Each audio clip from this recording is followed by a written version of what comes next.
Bien, he comenzado ya a grabar esta sesión y quiero grabarla también en Microsoft Teams. Perfecto, ya estamos entonces listos para dar inicio a nuestra sesión de hoy. Ah, Primero, y como siempre, híjole, déjenme otra vez hacer un pequeño ajuste aquí. Si ustedes tienen alguna pregunta en relación con los contenidos de esta semana o con los contenidos en general que ustedes han estado estudiando, este es un buen momento para formularla. Así que si tienen alguna inquietud, alguna pregunta, ahorita la podrían hacer.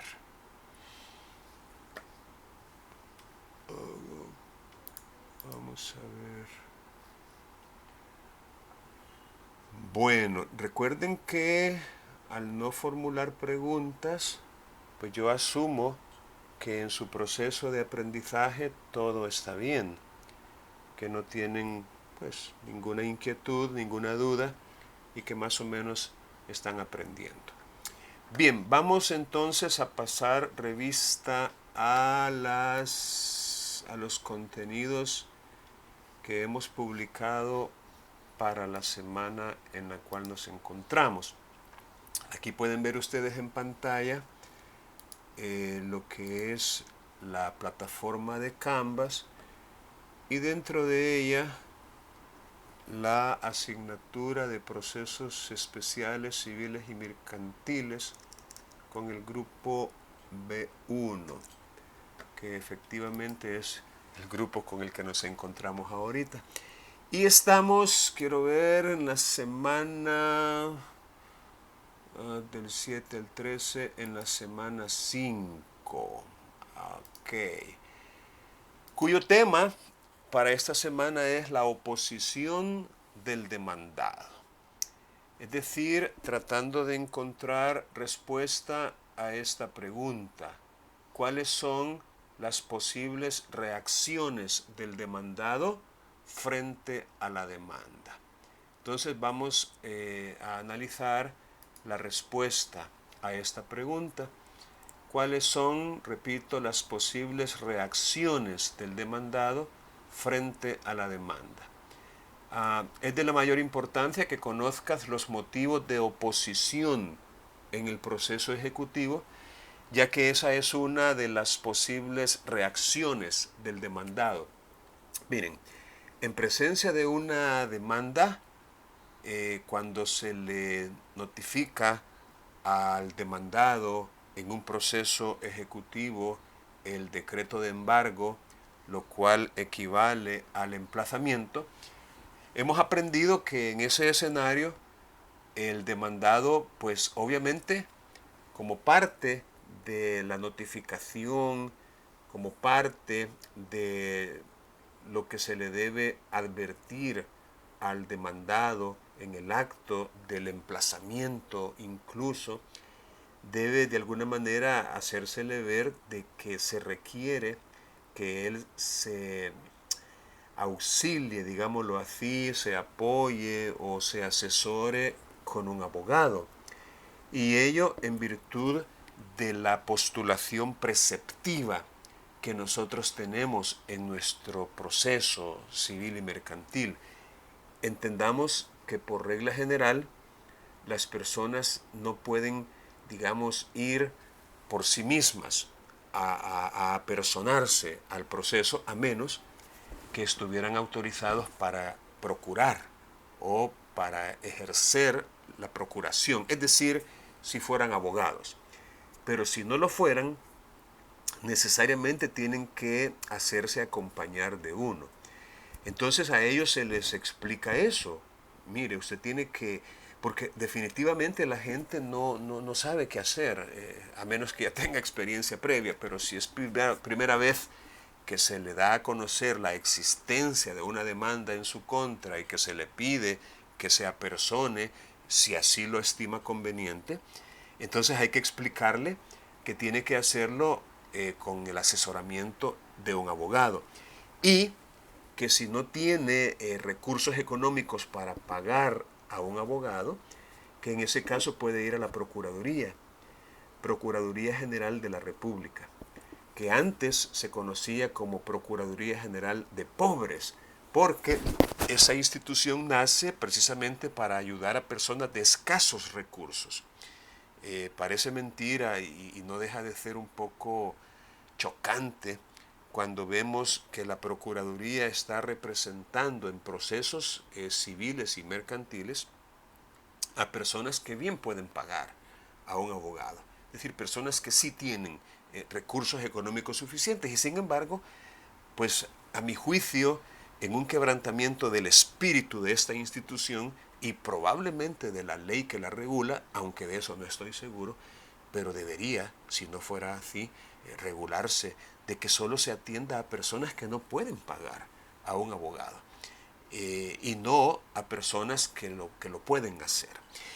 O en caso de que la persona que ha sido demandada así lo desee, también se le puede aconsejar que vaya a alguna universidad, entre ellas la Universidad Gerardo Barrios, en donde existe un centro de prácticas jurídicas y que allí estudiantes que están haciendo su práctica después de haber aprobado cierto porcentaje de la carrera, acompañados de asesores que son abogados, los cuales son los que se muestran, se apersonan como tales en los procesos, también se les puede brindar asistencia legal gratuita, repito, a personas de escasos recursos. Entonces, eso se le tiene que explicar. Y se los digo porque ustedes están trabajando ahorita en estas actuaciones procesales que incluyen la esquela de emplazamiento, el auto en donde se admite la demanda y se ordena el embargo, y también este, el acta, el acta que debe redactar el secretario notificador o el secretario del juzgado, dependiendo quién haga el acto de notificación del decreto de embargo, que equivale al emplazamiento. Aclarando algunos conceptos que quizás escucharon el día de ayer, esos serían los tres únicos actos procesales que les estoy requiriendo como parte de la tarea. Lo cual no significa que si ustedes quieren agregar algunas otras actuaciones, lo pueden hacer. Recuerden que este es un expediente que ustedes están formando y que pueden incluir en él aquello que estimen conveniente. Por ejemplo, el mandamiento de embargo mismo. Ese yo no se los estoy requiriendo como parte de la tarea. Es decir, el decreto de embargo, el que se le da al ejecutor de embargos para que vaya y lo diligencie. No, ese no, solamente el auto de admisión donde se ordena el embargo, la esquela de emplazamiento que el mismo código nos dice que es lo que debe contener y el acta en donde se notifica el decreto de embargo al demandado y que equivale al emplazamiento. Ahora, que hay que notificar también la admisión de la demanda al demandante, por supuesto que hay que hacerlo, pero no se los estoy requiriendo como parte de esta tarea o cualquier otra actuación. Espero ser claro en ese punto. En esta semana continuaremos, estoy leyendo en las indicaciones semanales, con la elaboración del expediente y agregaremos una actuación procesal más. Bueno, recuerden que esta tarea que están trabajando ustedes y que es para el domingo, en realidad era para el domingo pasado, recuerden. Entonces, en otras palabras, se les prorrogó a petición de algunos de ustedes el plazo para presentar esto. Entonces, prácticamente en esta semana tenemos que hacer una actuación procesal más, pero no será necesario por el momento que la presentes para su evaluación. Es decir, ahorita es como optativo, pero obviamente forma parte de las tareas propias de esta asignatura. Y se trata de un escrito de oposición. Es decir, en tu futuro rol de abogado deberás preparar un escrito en el cual tu cliente el ejecutado o el demandado se opone válidamente a la ejecución que se está intentando en su contra. Entonces hay que agregar también, hay que trabajar con un escrito donde ustedes como abogados se oponen a la acción ejecutiva, a la pretensión ejecutiva que se está entablando. En preparación a ello, se les pide que analicen mediante la lectura, no solo una, sino varias veces, los artículos 464 al 468. Estos artículos nos dan, digamos, el material para formularnos algunas preguntas. ¿Cuáles son los motivos de oposición? ¿Con cuánto tiempo cuenta el demandado para plantearlos? ¿Cómo deben plantearse? ¿Qué pasaría si no se plantean motivos de oposición? O sea, procesalmente, ¿qué es lo que sucede o qué es lo que procede al no haber oposición? ¿Qué tipo de vicios o defectos pueden fundamentar esa oposición? ¿Cómo debe tramitarse la oposición? ¿En qué casos debe hacerse audiencia de prueba para resolver la oposición? Fíjense qué interesante. Quiero ver 1, 2, 3, 4, 5, 6, 7 preguntas que son las que ustedes deben formularse al estudiar estos artículos y, por supuesto, encontrar la respuesta correcta o adecuada. Lee también las lecturas complementarias para que puedas tener un panorama completo de este tema. Y a medida que estudias y haces apuntes en tu cuaderno, anota cualquier pregunta o duda que te surja y en la primera oportunidad que tengas, formula tus interrogantes al profesor. Es un recurso muy valioso que debes aprovechar al máximo. No seas, pues, un oidor pasivo de las explicaciones, sino más bien un participante activo. Esta es una lucha constante que nosotros como profesores tenemos con la mayoría de los estudiantes. Es decir, yo no sé por qué algunas veces ustedes son muy pasivos, es decir, como desconectados del proceso. Y eso no está bien. Mire, ustedes están estudiando una carrera que requiere mucha, que les diré, mucha agilidad, incluso mental, mucho aquello de cuestionar, de criticar, obviamente poner atención a los detalles, resaltarlos y a veces hasta de ellos hacer un argumento. Es decir, yo les digo eso porque no me gustaría que ustedes ya con título en mano, ya graduados, incluso autorizados como abogados y quizás hasta como notarios, y luego estén así con esa misma actitud tan pasiva. Entonces yo creo que no está bien. Bueno, aquí yo he colocado un vínculo para que ustedes puedan consultar una tesis que precisamente el tema de ella es los motivos de oposición como mecanismos de defensa en el proceso ejecutivo. Esta es una tesis presentada por un par de ahora licenciados en ciencias jurídicas y que nos puede dejar mucha información.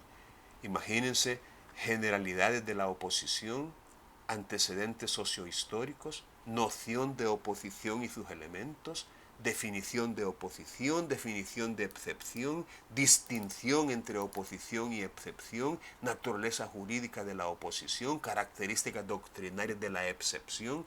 Es decir, este es un material que les puede ayudar muchísimo a ustedes, obviamente cuando están estudiando precisamente los motivos de oposición. Aquí, por ejemplo, hay una clasificación de ellos habla de la solución o pago efectivo, cómo se define, los requisitos, la documentación, las formas, la pluspetición, una definición, la prescripción, una definición, a cómo se alega, quién debe alegarla, la renuncia, la interrupción, la caducidad y una definición de ella, no cumplir el título, los requisitos legales, cuáles son esos requisitos, es decir, quita, espera, pacto, promesa de no pedir, transacción. En otras palabras, yo otra vez les invito para que ustedes puedan tomar el tiempo que sea necesario a fin de leer estos contenidos, porque son, en mi opinión, muy relevantes y muy útiles para ustedes. Aquí también hay una presentación que se titula precisamente La oposición del demandado. Entonces esto es una, déjenme ver, es como un caso de la vida real, tomado por supuesto de una sentencia, y es una especie de presentación de esa sentencia y como un resumen. Improponibilidad sobrevenida. La Cámara de lo Civil de la Ciudad de San Miguel conoció en apelación un proceso tramitado en Gotera, una cooperativa representada por el presidente del Consejo de Administración demandó a dos personas, una de ellas como deudora principal y la otra como codeudora solidaria. Entonces, a partir de eso, hay aquí algunas preguntas o algunas consideraciones para que ustedes las puedan analizar. Miren, déjenme hacerles una pregunta. Utilicen por favor y con toda la honestidad del mundo la manita. Utilicen la manita ahorita y activen la manita aquellos que ya tuvieron oportunidad de ver esta presentación, de verla, toda ella. Activen la manita, sin pena, les voy a dar 10 segundos para que activen la manita aquellos que ya estudiaron estos contenidos. Ok. 1, 2, 3, 4, 5, 6, 7, 8, 9, 10. Bien, gracias. Gracias. Ok, ya pueden bajarla. Les felicito a aquellos que lo hicieron, ¿verdad? Y a los que no lo han hecho, pues no me queda más que invitarles para que lo puedan hacer. En eso consiste el aprendizaje, ¿verdad?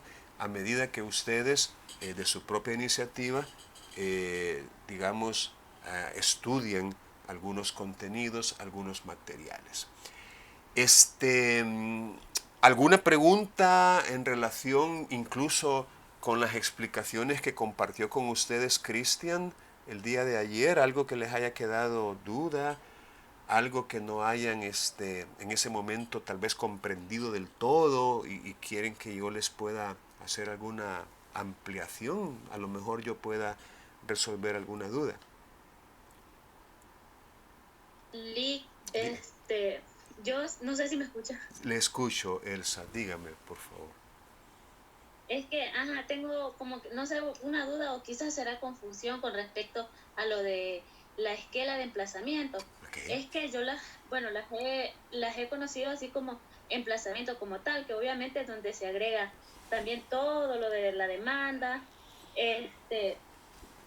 Entonces mi duda es, cuando nos dice la esquela de emplazamiento, se refiere que efectivamente tiene que haber como que a otra persona que le estamos entregando nosotros la documentación, como, no sé, siento que me he confundido en eso y Ok. prefiero salir de la duda. No, Ujú. gracias por su pregunta. Es una pregunta muy pertinente, muy atinada. Miren, yo tengo aquí en pantalla, asumo que lo están viendo, el Código Procesal Civil y Mercantil. y yo uso algunos bookmarks o marcadores en español para poder llegar un poco rapidito a, digamos, a los espacios donde quiero llegar. Vaya. Dice el artículo 460, y déjenme tratar de hacer la letra un poquito más grande para facilitar la lectura, porque a veces ustedes tienen algunos teléfonos que no tienen tal vez una pantalla muy grande. Pero por eso me gusta también ampliar un poquito el texto. Vaya. Dice este artículo 460 que, reconocida la legitimidad del demandante, es decir, el juez en su análisis de forma y de fondo o juicio liminar, el juez tiene que estar seguro que estamos en presencia de un demandante legitimado para promover un proceso ejecutivo. Es decir, tiene que estar seguro de que se está en presencia de un acreedor cierto. No hay ninguna duda de la calidad de acreedor que tiene el demandante con respecto al demandado, la legitimidad del demandante. Pero también tiene que analizar si el título presentado junto con la demanda efectivamente es un título ejecutivo. Es decir, que reúna los requisitos para ser considerado como tal. Viendo estos dos aspectos, la legitimidad del demandante y la fuerza ejecutiva del título que se ha acompañado a la demanda, el juez le va a dar trámite. Y, sin citar a la parte contraria, lo cual representa una de las pocas y contadas con los dedos de la mano excepciones a aquella norma que exige que antes de tomar una decisión que sea perjudicial a alguien, es decir, que restrinja, que limite o que le quite derechos, se le tiene que oír. Esa es la regla general. Es decir, nadie puede, dice incluso en la Constitución, recuerdan, nadie puede ser privado de ninguno de sus derechos sin haber sido previamente oído en juicio, con arreglo a las leyes. Algo así dice el artículo de la Constitución misma. Entonces, aquí nosotros podríamos cuestionarnos y decir, bueno, y entonces, ¿cómo es eso de que sin citación de la parte contraria se decreta el embargo e inmediatamente se expide el mandamiento de embargo correspondientes? A ver, ¿cómo le podrían ustedes explicar a una persona que a lo mejor no tiene mayores conocimientos de las leyes o del derecho, cómo se le puede explicar la justificación o el por qué es válido que sin citarlo se le decrete embargo? ¿Cómo explicamos eso, pues? ¿Por qué no citarlo previo a, incluso para que él manifieste si hay formas o medios o modos que justifiquen el no decretar el embargo? Imagínense que estemos en presencia de un deudor que ya pagó, que ya cumplió con la obligación, pero que el acreedor de mala fe y sobre la base de que a lo mejor su deudor, según él, no tenga evidencia de haber pagado, entonces viene y demanda, ¿verdad? Entonces, repito la pregunta y me gustaría que alguno o alguna de ustedes hiciera algún comentario. Lázaro, ¿usted quisiera opinar? ¿O tiene la manito desde la primera vez? No, sí, Ok. con respecto a la pregunta, sí le he entendido de que por qué el juez, digamos, decreta el decreto de embargo, valga la redundancia, ¿verdad? A mi criterio es como una forma de proteger o de protección digamos, para poder solventar la deuda o, o en este caso el pagaré que tiene entre el acreedor y el deudor. Entonces yo siento que es como una forma de aseguramiento para poder saldar esa deuda. A mi Muy bien, criterio, Lee. muy bien, Lázaro. Gracias por su participación. ¿Alguien más quisiera opinar? Yo igual tengo la postura que tiene el compañero, pues tiene razón, porque lo que hace el juez es como una forma de asegurar. Pero viendo desde el punto de vista que hoy usted nos está dando, es como si, ¿por qué no le damos la oportunidad antes al deudor de demostrar si este ya cumplió con la obligación o no? Pero creo que es como una balanza que tiene. Es decir, voy a asegurar el pago, pero mientras que se prepara para demostrar pues que sí lo pagó o no lo ha pagado. Entonces, sí hay una cierta como vulneración al derecho de audiencia. Es decir, que la otra parte tenga como la forma de demostrar que antes que se le ejecute el embargo, que sí, ya lo pagó. Es decir, no se le da la oportunidad, sino hasta después. Exacto. Esa sería mi opinión. Exacto, muy bien. Gracias, gracias Reinaldo. Efectivamente, sí podemos ver una excepción al principio general relacionado con el derecho de audiencia. Una excepción por cuanto en este caso concreto no se le oye antes de adoptar una medida que de alguna manera puede generar un malestar. Y es que miren, el embargo no necesariamente se traba en bienes raíces, aunque es, digamos, el embargo por excelencia, ¿verdad? Ay, cómo no quisiera un acreedor un embargo que recaiga sobre bienes raíces. Y digamos que decretado en bienes raíces y mientras el deudor no tenía planes de enajenar ese bien o esos bienes, entonces digamos que ahí puede estar embargado sin causarle mayores perjuicios, porque se materializa en papeles, digámoslo así.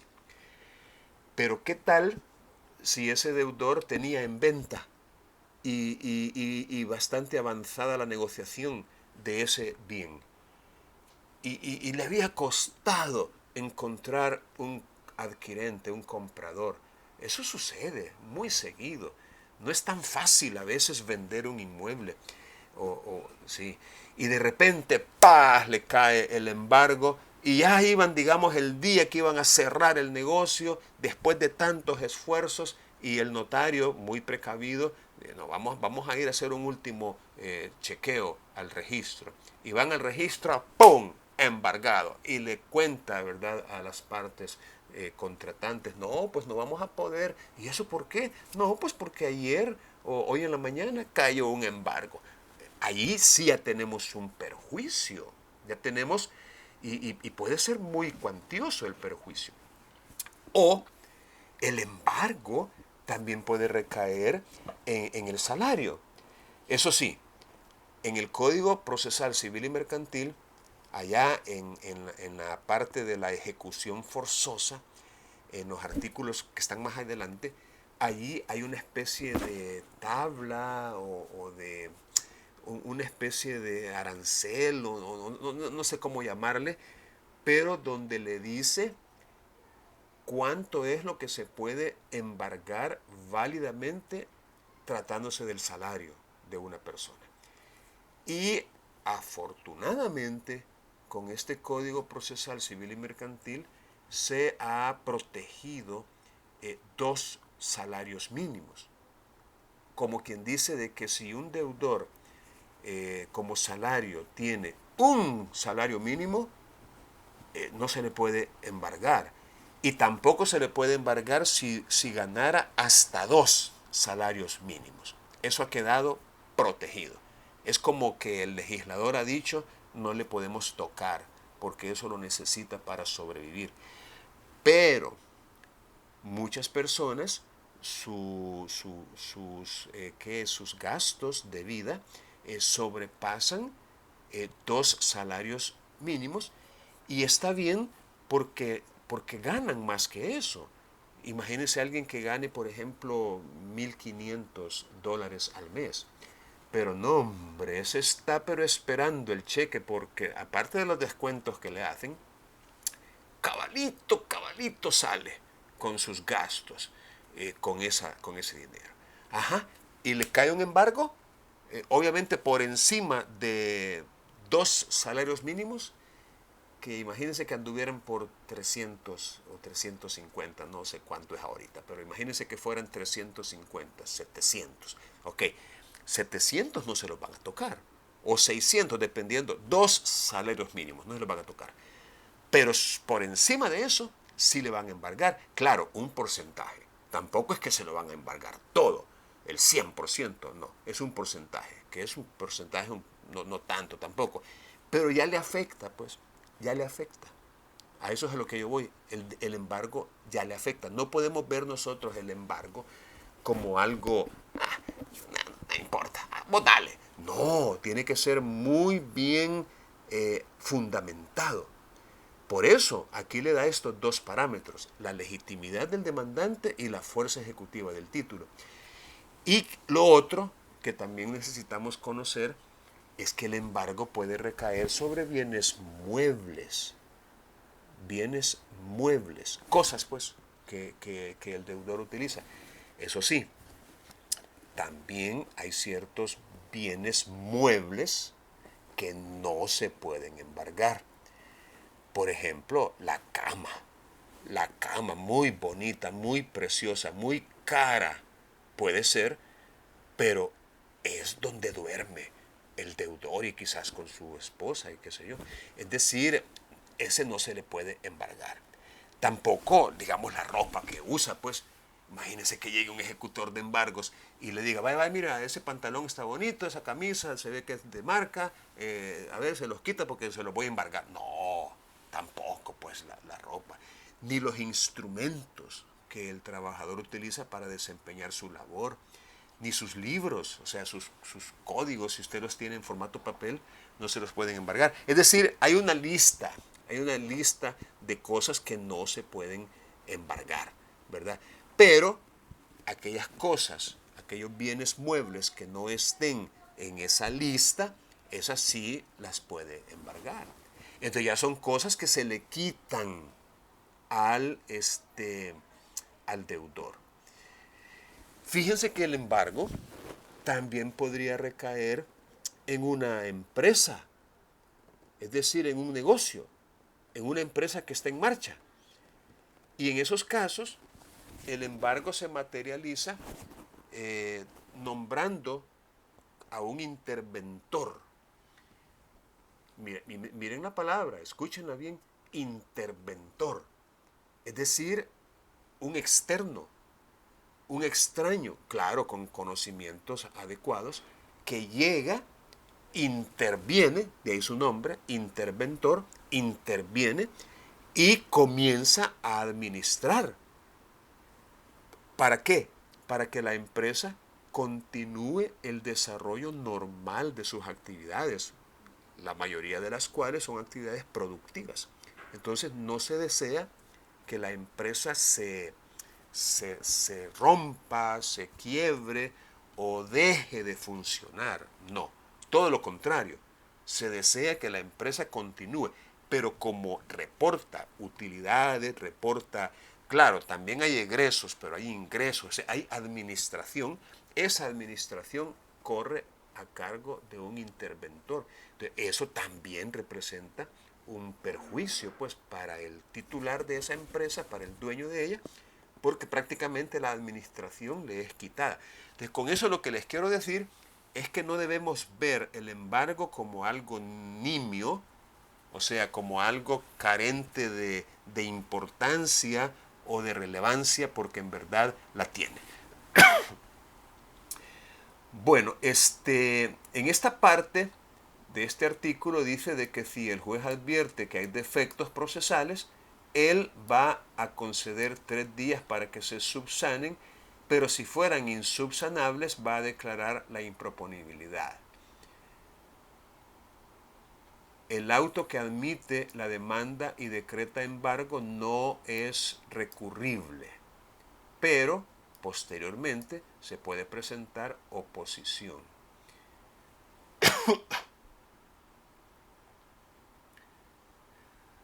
Va, en esta parte, vamos a ver. Quiero remitirme para ver si encuentro la respuesta concreta a la pregunta. Aquí está.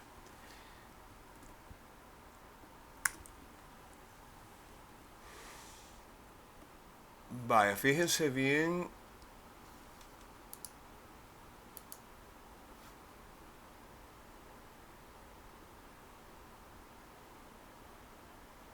Vaya.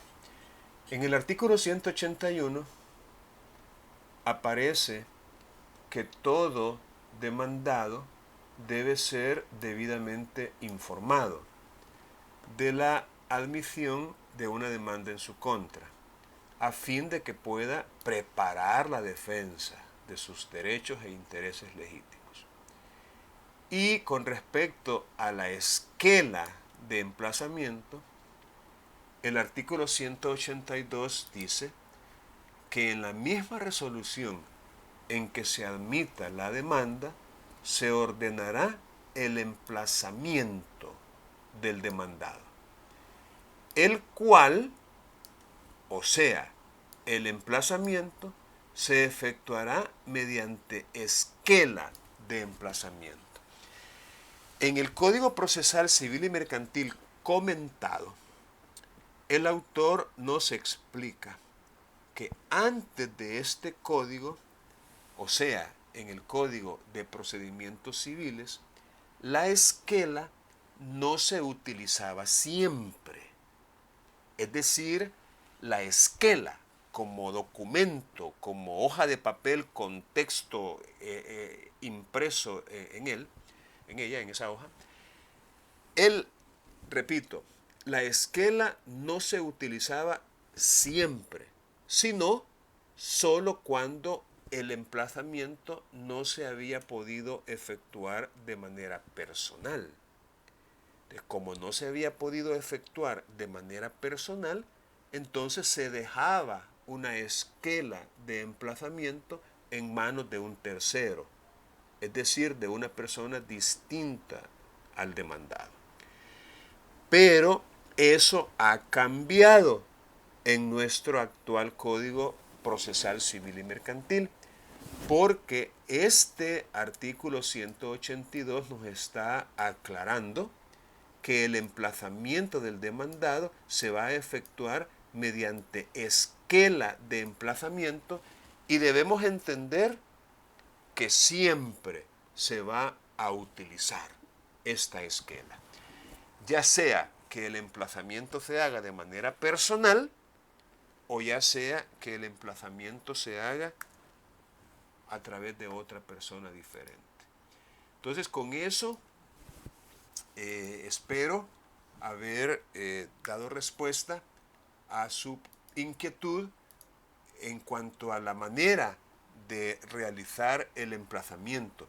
Tiene que ser utilizando la esquela. En otras palabras, en el acta de emplazamiento, ahí tiene que decirse que se dejó la correspondiente esquela y los demás documentos en poder de. Y ahí pues se dirá si es en poder del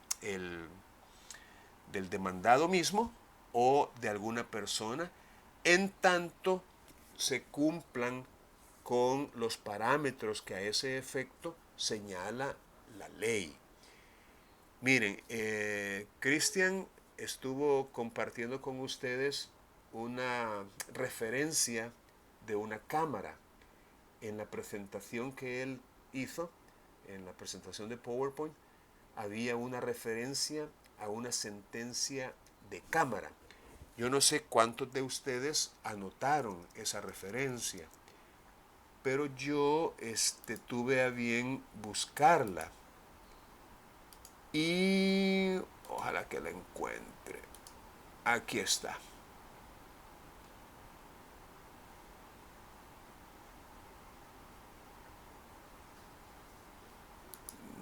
No es esa.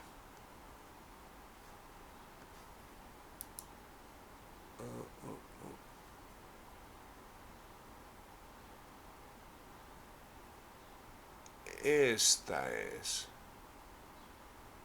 Esta es. Mire, esta resolución yo les voy a pedir a ustedes que la lean. Es la 4214 CM1 2013.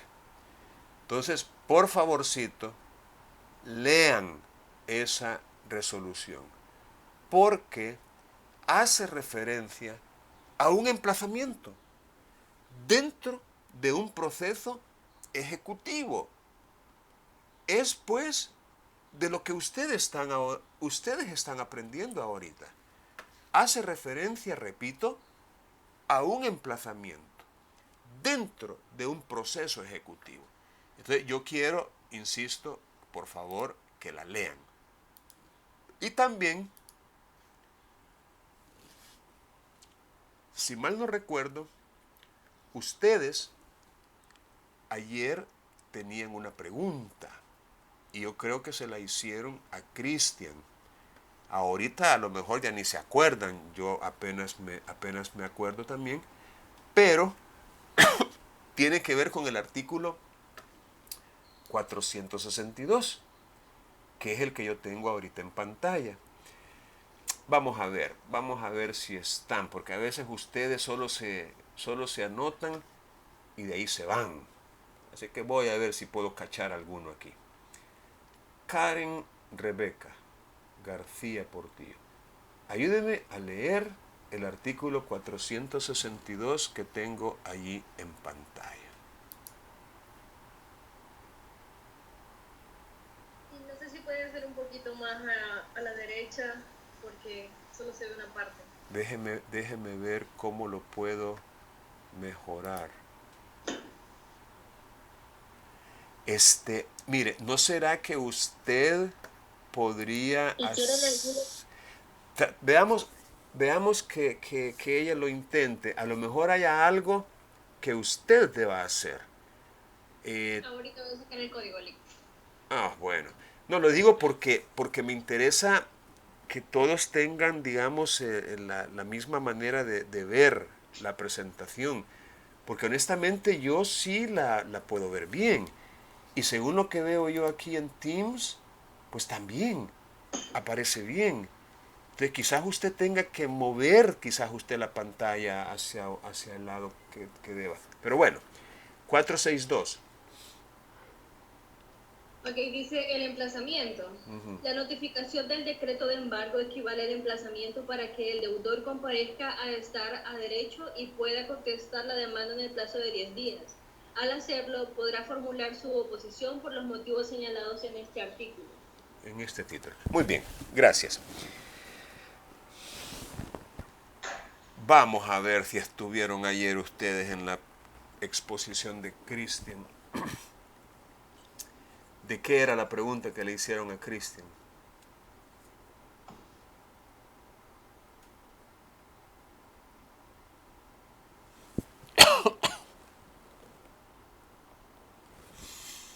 ¿Quién se acuerda? Tiene que ver con este artículo.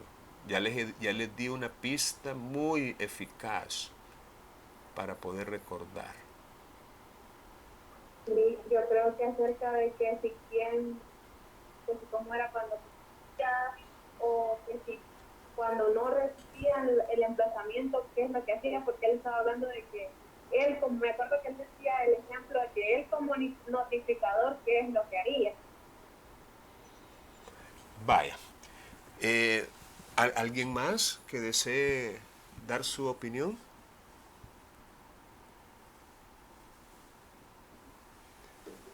Lick, Hola. yo fue que le pregunté, pero en cuanto al decreto de embargo, que cuando existían 3 personas demandadas, que si se enviaba un decreto de embargo por cada persona o un decreto por las tres. Está bien. Su respuesta es correcta. Es correcta por cuanto efectivamente esa pregunta usted la hizo y encuentra a relación con este artículo. Está bien, está bien. Usted le hizo eso y recuerdo que él dijo que era un solo decreto, el cual se le notificaba indistintamente el mismo decreto a cada uno de los deudores, en el caso de que fueran tres. Eso recuerdo yo que le contestó y me parece que así es decir, es correcto, no vamos a generar tres decretos de embargo, así como no generamos tres demandas, ¿no? Una sola demanda en donde se incluyen a las tres personas a quienes se les reclama.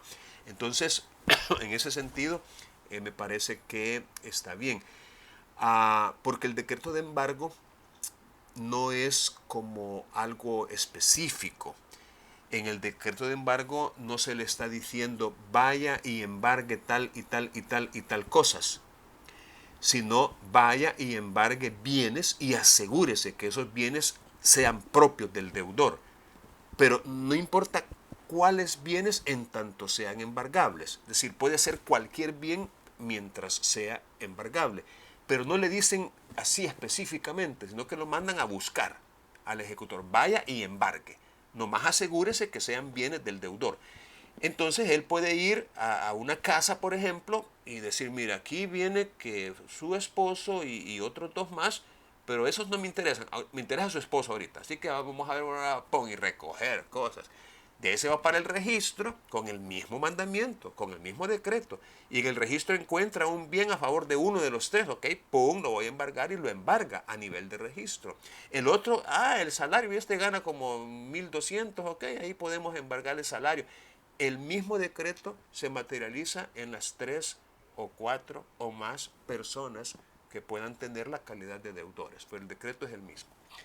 Sin embargo, la pregunta era otra, también relacionada con este artículo. Y se las voy a introducir esa pregunta con un planteamiento, Vamos a ver. Hoy es 16, ¿verdad? Vaya. Miren. Hoy llega el notificador donde un cliente de ustedes y le notifica el decreto de embargo y lo emplaza para que, si él quiere, conteste la demanda y formule oposición.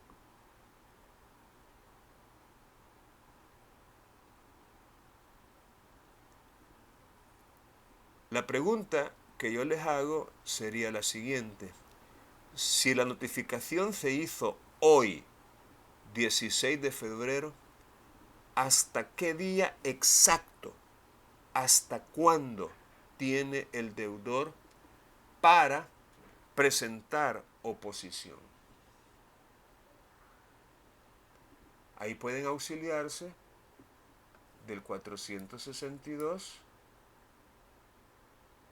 en relación con el 465. Y miren lo importante que esto es, porque si no hay oposición, se dictará sentencia sin más trámite y se procederá conforme a lo establecido en el libro quinto de este código. En otras palabras, si el deudor no se opone, pues se va a entender que está de acuerdo con la ejecución y se va a dictar sentencia sin más trámite. Entendería yo que si se decretó el embargo es porque el juez encontró legitimada la persona del demandante y encontró que el título tenía los requisitos que le dan fuerza ejecutiva. Mal haría un juez, después de decretar embargo y mandarlo a notificar, mal haría a dictar una sentencia desestimativa que declare no al lugar la ejecución. Entonces, por lógica, la sentencia tendría que ser estimativa, porque se va a proceder como consecuencia de esa sentencia conforme a lo establecido en el libro quinto de este código. Y el libro quinto es precisamente la ejecución forzosa. Aquí está, miren, libro quinto, la ejecución forzosa. Entonces, repito, si no hay oposición, entonces la consecuencia de la falta de oposición es que se va a dictar sentencia sin más trámite. Y se va a proceder según lo establece el libro quinto. Vaya, calendario en mano. Les voy a dar 2 minutos para que me digan, y le voy a preguntar así al azar a cualquiera de ustedes, ¿cuándo es el último día en que el deudor puede llegar y oponerse?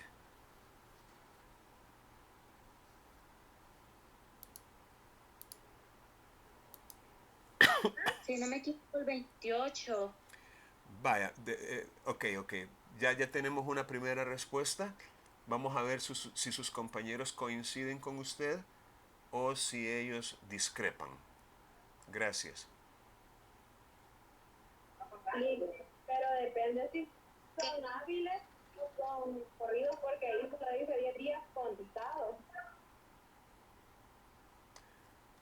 Bueno, allí Pero en ese yo caso... me basé en el... En ese caso tenemos que buscar otro artículo en el mismo Código Procesal Civil y Mercantil que nos mencione si hay alguna regla general en cuanto a los días. Voy a poner aquí hábiles. Vale, tenemos 15 ocurrencias. Vamos a ver, principio de concentración. Vaya. Dice el artículo 142 del Código Procesal Civil y Mercantil que las actuaciones procesales de los tribunales deberán llevarse a cabo en días y horas hábiles, pero estos podrán acordar por resolución motivada y siempre que existiere urgencia habilitar días y horas inhábiles. La Corte Suprema fijará por acuerdo el horario de funcionamiento que constituirá las horas hábiles.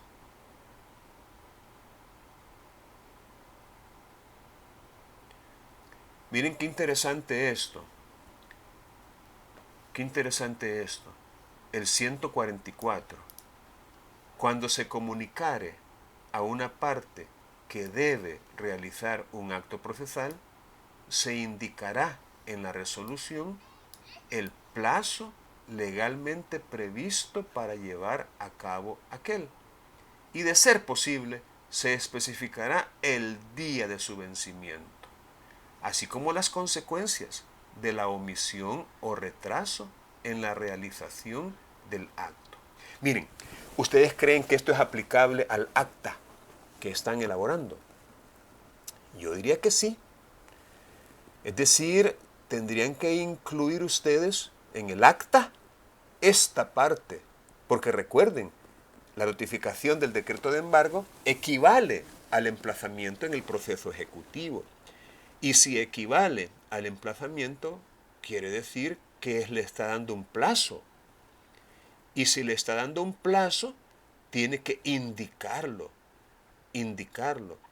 Aquí dice en la resolución. Pues entendamos que en la resolución quizás no sea posible porque el juez resuelve que se notifique y el notificador lo hará no necesariamente el mismo día.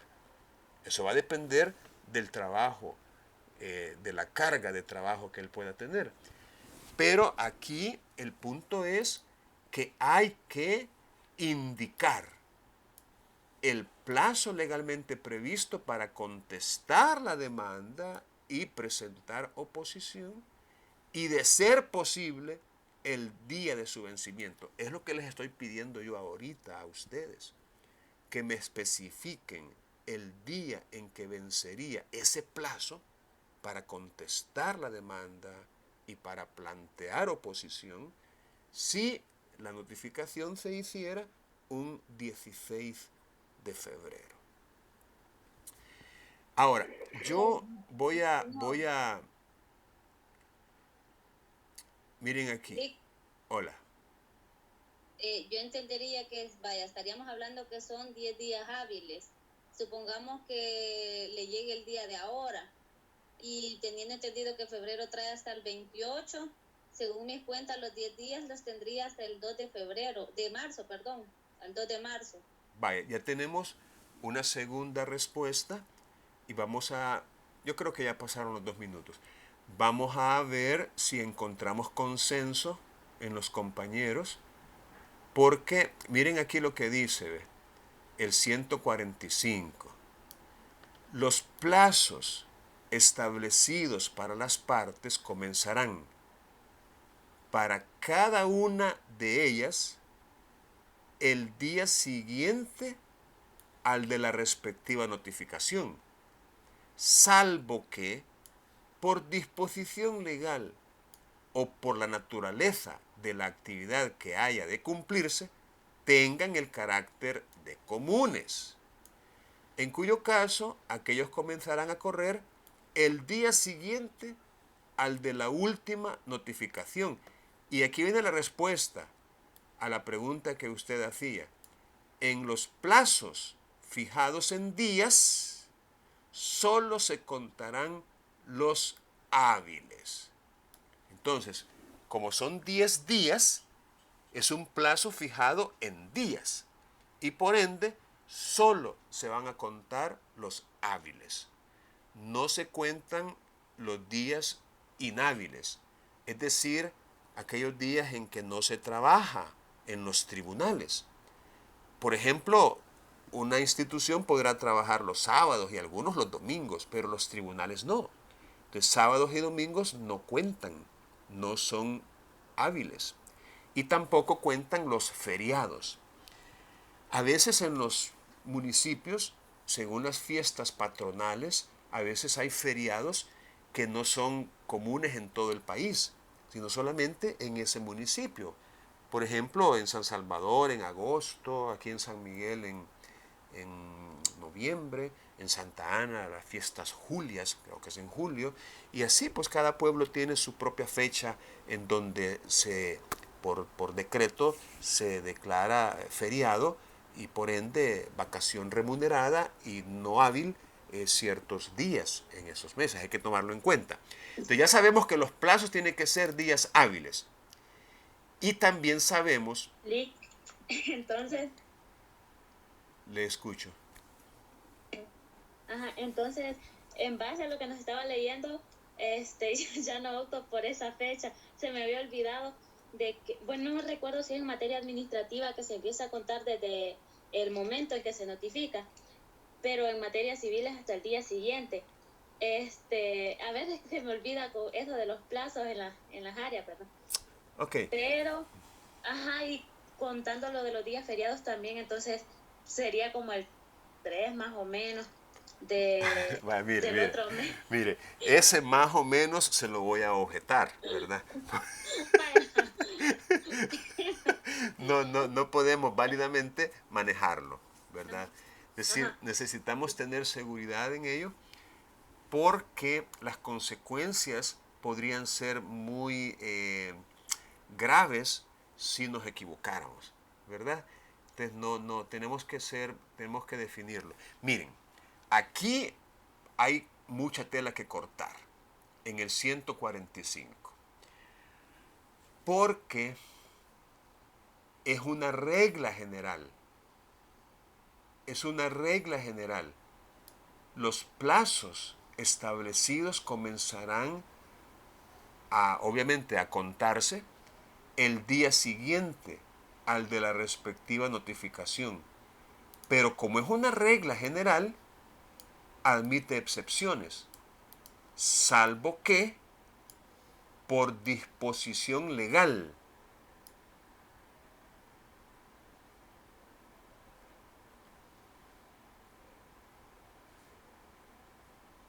Bueno, esta era la pregunta que le hicieron a Cristian. Ya ni se acordaban ustedes. Esta es la pregunta. Y Cristian les dio una respuesta. ¿Quién recuerda la respuesta? Bueno, porque la pregunta era, ¿cuándo comienza a contarse ese plazo de 10 días? ¿El día de la notificación o el día siguiente? Esa era la pregunta.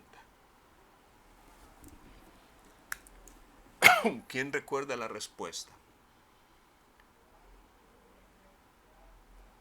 Los voy a mandar a buscar en la grabación, mano, porque ustedes solo se conectan y se van. ¿Verdad? Miren, no dicen que no, o sea, que aceptan. Que solo se conectan. Que a uno se le olvida. Ah. Es que aquí no se vale que se le olviden las cosas a uno. No se vale olvidar. Hay que estar muy concentraditos, muy atentos. Miren, les voy a recomendar esta resolución. Vamos a ver si podemos aprovechar para leer. Vaya. Aquí está lo que se conoce como una máxima. La máxima es el plazo para formular oposición debe computarse a partir de la realización de la notificación del decreto de embargo al demandado. Vaya, esta, repito, es una máxima. Es como una forma resumida de decir cuál fue la conclusión a la que se llegó. Miren lo que dice la sentencia. La parte apelante ha expresado su inconformidad con la sentencia, alegando infracción de las normas procesales, pues considera que el juez acuo se le dice al juez de primera instancia, al que pronunció la resolución que se está apelando. Considera que el juez de primera instancia erró, se equivocó en el cómputo del plazo señalado para formular oposición en el proceso ejecutivo al no aplicar la regla general establecida en el artículo 145. Ya vimos el artículo 145, lo acabamos de ver, ¿se acuerdan? Pero en el 465 es que aparece, digamos, el dilema. El dilema. En el 465 es que aparece la dificultad. Porque el 465 dice, la oposición se deberá formular dentro del plazo de 10 días contado desde la notificación del decreto de embargo. Desde la notificación. No dice desde el día siguiente, sino que dice desde la notificación. Si nosotros interpretamos literalmente este artículo, el día de la notificación cuenta. El día en que se le notifica es el primer día, si lo interpretamos literalmente. Pero si lo interpretamos a la luz del artículo 145, que ya lo vimos, pero se lo voy a volver a poner.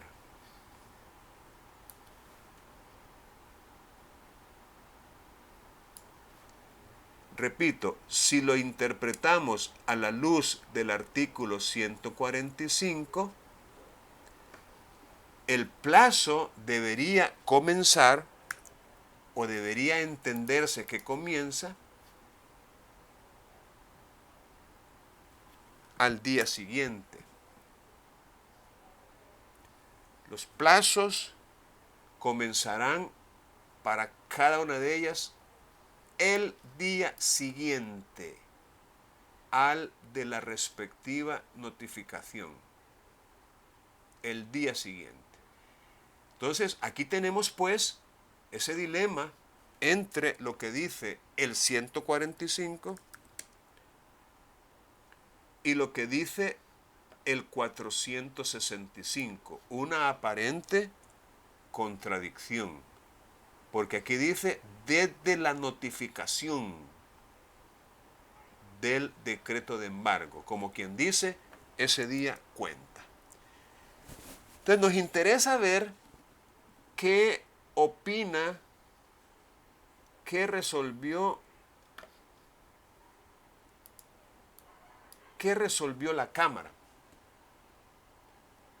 Conforme al artículo 458, bla, bla, bla, esta Cámara ha sostenido que el proceso ejecutivo es un proceso especial, mediante el cual se hace efectivo el cumplimiento de una obligación documentada en un título dotado de autenticidad, que a diferencia de los procesos de conocimiento, no tiene por objeto la declaración de hechos dudosos o controvertidos, sino simplemente la realización de los que estén esclarecidos por documentos fehacientes. Esto es, títulos que autorizan vehementemente la presunción de que el derecho del actor es legítimo. Por eso, el documento que se presenta, el título ejecutivo, ha de ser suficiente y bastarse a sí mismo para que se habilite la tutela judicial ejecutiva. Asimismo, este tribunal, o sea, esta Cámara que está dictando esta sentencia, ha sostenido que la función del proceso ejecutivo es distinta a la del proceso declarativo. La función en este, o sea, en el declarativo, se pretende determinar si existe o no el derecho que una parte invoca frente a la otra. Por el contrario, mediante el proceso ejecutivo se intenta hacer efectiva la realización de un derecho cuya existencia consta acreditada a través de un documento que da fe de él. Precisamente, debido a la especialidad de las pretensiones que se ventilan en el proceso ejecutivo, las normas que lo rigen presentan ciertas particularidades que no se manifiestan en los demás tipos de procesos. Verbigracia, la notificación del decreto de embargo que equivale al emplazamiento, o los alcances de la cosa juzgada que puede llegar a tener la sentencia dictada en este tipo de procesos. Habida cuenta de esto, es necesario no perder de vista esa especialidad que reviste al proceso ejecutivo, pues estará siempre presente tanto en el desarrollo del proceso como en los alcances de las actuaciones realizadas en el mismo.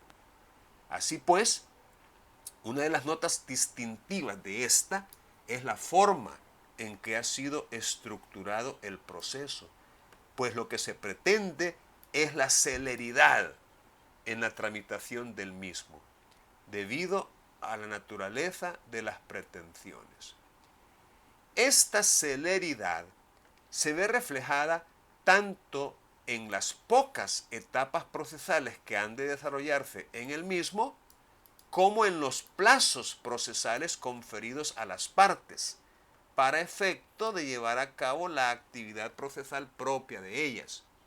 Y es precisamente en cuanto a uno de estos plazos procesales que se centra el agravio denunciado por el apelante, específicamente al establecido en el artículo 465.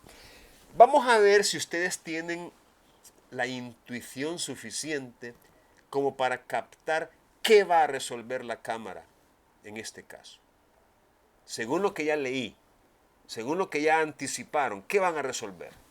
¿Cuenta o no cuenta el día de la notificación?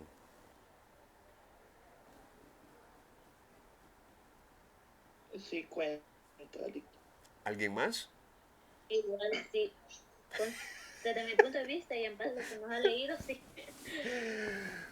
Vaya, estoy leyendo, Pero a ver. ahorita estoy leyendo una resolución de Cámara en donde se presentó una apelación y la apelación consistía en que, según el apelante, el juez acuo, el juez de primera instancia, interpretó mal la ley.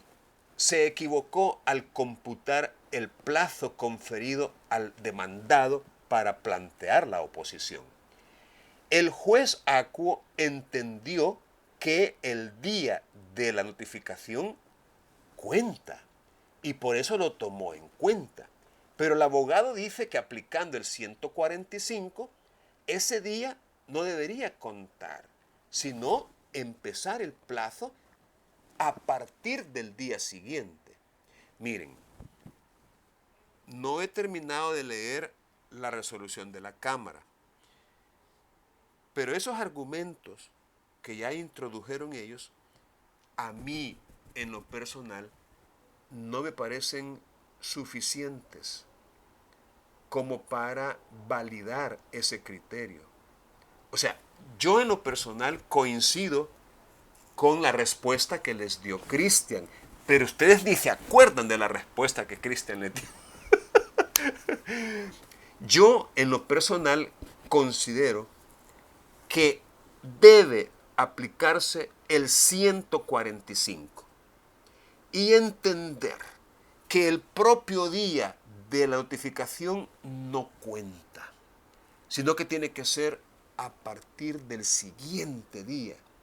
Ahora bien, que conste, esto que les estoy diciendo también contradice lo que dice el autor de Código Procesal Civil y Mercantil comentado. En el Código Procesal Civil y Mercantil comentado se opina que el día de la notificación cuenta, pero yo creo que no debería contar, al igual que se lo dijo Cristian. Ahora, ¿cuál es mi argumento? ¿Cuál es mi argumento? Mi argumento es uno que ya ha sido utilizado por la sala en otro tipo de procesos, de casos, pero que tienen mucha relación con esto. El argumento es bien sencillo. Para mí, los días tienen que ser completos. Completos. Porque la ley dice 10 días. Y si a mí, por ejemplo, me notifican como la última actividad hecha por el notificador, es decir, me llegó a buscar cuando faltaban 5 para las 4, y en esos 5 minutos me notificó el decreto de embargo y me emplazó. Imaginémonos la siguiente conversación. Señor notificador, ¿cuántos días tengo para presentar oposición? Oh, usted tiene 10 días. Oh, qué bien, 10 días. Ok. Cuéntemelos, por favor, señor notificador. Así como ustedes están contando ahorita. De hecho, contémoslos. Vámonos al calendario. Dijimos 16 de febrero. ¿cierto? Vaya. Ok. 1, 2, 3, 4, 5, 6, 7, 8. ¿Me están siguiendo? 8 el 25. 8 el 25. 9 el 28. 10 el 1 de marzo. Fíjense bien. El 16 es el día 1. 1, 2, 3, 4. No. 1, 2, 3. 4, 5, 6, 7, 8. 9, 10. El notificador me diría, señor Ríos Lazo, tiene hasta el 1 de marzo. Yo le diría, mire, disculpe, ¿cómo así? ¿Y no me acaba usted de decir que tengo 10 días? Sí, 10 días. ¿Y entran los sábados y los domingos? No, no entran. Vaya, contémoslos pues. Y ya él me hace esta operación. Ey, mire, ¿y hoy usted me lo está contando? Sí, se lo estoy contando porque hoy le estoy notificando. Ah, vaya, voy a ir entonces ahorita. Voy a ir ahorita a presentar la oposición. Es decir, en realidad tiene el día 16 para hacerlo. Contéstenme, ¿sí o no? Son las 4 de la tarde. El juzgado ya está cerrado. No me van a atender. En otras palabras, ese no es un día. No cuenta, no debería contar. No es un día en el cual yo pueda hacerlo. El día tiene 24 horas. ¿Perdón? El día tiene 24 horas y si le notifican a las 4 de la tarde, hasta las 12 sería como un día, lo contarían ellos. Sí, pero es Yo un día, entendería que es tendría- inhábil. Esas horas son inhábiles. Es decir, el mismo artículo nos decía que la Corte, mediante acuerdo, va a señalar el horario de los tribunales para considerar las horas hábiles. Y definitivamente, ese, si lo contamos desde las 4 de la tarde hasta las 12 de la noche, estamos hablando no de un día, estamos hablando de, quiero ver, de 4 a 12, de 4 a 10, 8 horas. Ajá. 8 horas y, por cierto, con el tribunal cerrado. Entonces, por eso es de que yo, en lo personal, considero de que ese día en que se hace la notificación no debería contar, no debería ser tomado en cuenta. Pero veamos qué dice la Cámara.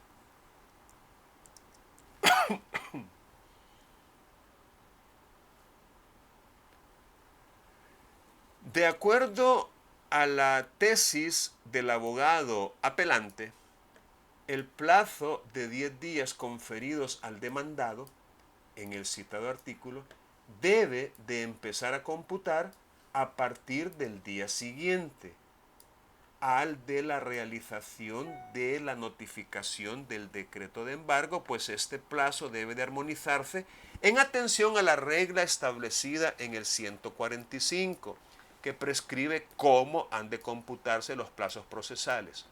Así pues, a la luz de dicha norma, el escrito de contestación fue presentado dentro del plazo establecido por la ley para formular oposición y no de forma extemporánea, como lo afirma el juez acuo. Por lo tanto, según dicho apoderado, el juzgador de primera instancia quebrantó normas procesales al no aplicar el 145, con lo cual vedó el derecho de su representado de ejercer su defensa en contra de la demanda. Luego viene la Cámara y hace referencia al artículo 145, diciendo que establece una regla general para el cómputo de los plazos procesales. Tal como lo afirma el apelante, dicha regla es aplicable a todos los plazos en los distintos procesos exceptuando norma expresa en contrario y los casos establecidos en el inciso primero del citado artículo. En ese orden de ideas, el 465 regula lo atinente a la oposición en el proceso ejecutivo y al efecto prescribe que se hará dentro del plazo de 10 días contado desde la notificación.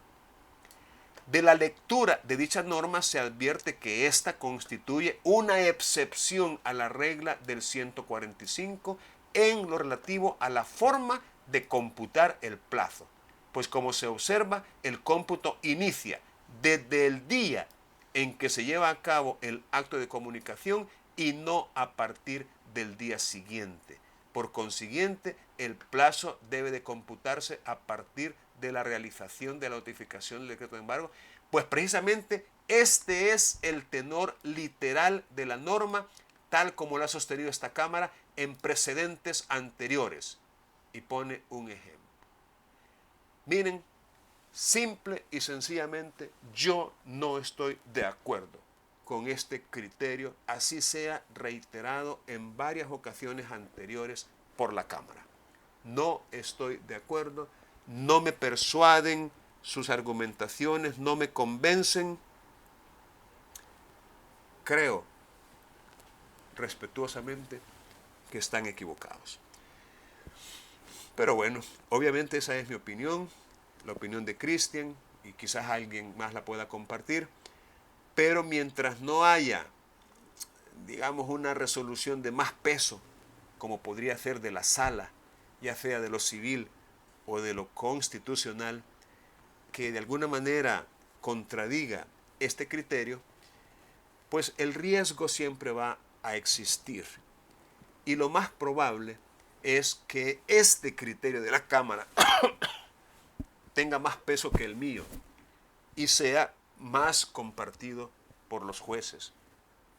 Es decir, de alguna manera, a resoluciones como esta y como esta otra que ellos están citando aquí, pues nos aconsejan, jóvenes aún, que no nos vayamos a confiar y que al computar este plazo para oponerse a una demanda ejecutiva, pues ni modo, vamos a tener que utilizar 9 días solamente y no 10. Es decir, no podemos nosotros atenernos pues y decir, no, yo comparto la tesis del licenciado Ríos Lazo y de Cristian y me parece que no debería contarse en base al 145. Entonces, le van a resolver así como resolvieron aquí, diciendo que no, que el proceso ejecutivo es un proceso diferente porque tiene particularidades que son muy propias, que no es como los demás declarativos, que tiene sus peculiaridades y que dentro de eso está la celeridad, la rapidez y entonces para el legislador no es una omisión, sino que es una intención de que el día cuente el día. Por eso no dijo desde el día siguiente, sino que dijo desde el siguiente. No, hombre. A mí me parece que el legislador simple y sencillamente se le chispoteó, se le pasó por alto, pero el 145 es bien claro y se interpreta a mi juicio incorrectamente cuando no se quiere aplicar al 465.